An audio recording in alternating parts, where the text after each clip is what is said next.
Hello friends, പെട്ടെന്നുണ്ടാക്കാൻ പറ്റുന്ന ഒരു fish curry recipe കണ്ടാലോ. ആദ്യം ജാറിലേക്ക് കുറച്ച് തേങ്ങ ഇടണം. അതിനുശേഷം ഒരു പച്ചമുളക്, കുറച്ച് ചെറിയ ഉള്ളി, 2 സ്പൂൺ മുളക് പൊടി, 1 സ്പൂൺ മല്ലിപ്പൊടി, ഒരു 1/4 സ്പൂൺ മഞ്ഞൾപ്പൊടി, ഇതെല്ലാം കൂടെ വെള്ളം ഒഴിച്ച് അരച്ചെടുക്കണം.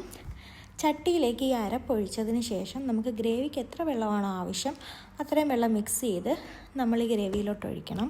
അതിനുശേഷം ഒരു തക്കാളി, ചെറിയ തക്കാളി, 2 പച്ചമുളക് കീറിയിടണം. ഞാൻ ഈ മീൻകറിയിൽ കുടംപുളിയാണ് യൂസ് ചെയ്യുന്നത്. ഇതെല്ലാം കൂടെ വെച്ചതിന് ശേഷമാണ് അടുപ്പ് കത്തിക്കുന്നത്. ഇതിന് ആവശ്യത്തിന് ഉപ്പും കൂടെ ഇട്ട് ഇതൊന്ന് നമുക്ക് മിക്സ് ചെയ്യാം. മിക്സ് ചെയ്തിട്ട് നമുക്കൊന്ന് അടച്ചു വെക്കാം. അടച്ചു വെച്ച് ഒരു 5 മിനിറ്റ് കഴിയുമ്പോഴത്തേക്കും ഇത് തിള വരും. തിള വന്നതിന് ശേഷം നമുക്ക് ഈ അരപ്പെല്ലാം കൂടെ ഒന്നുകൂടെ മിക്സ് ചെയ്തിട്ട് നമുക്ക് മീൻ ഇതിൽ ഇടാവുന്നതാണ്. മീനും ഇട്ട് ഇതെല്ലാം ഒന്ന് സെറ്റ് ചെയ്തതിന് ശേഷം നമുക്ക് വീണ്ടും അടച്ചു വെക്കാം.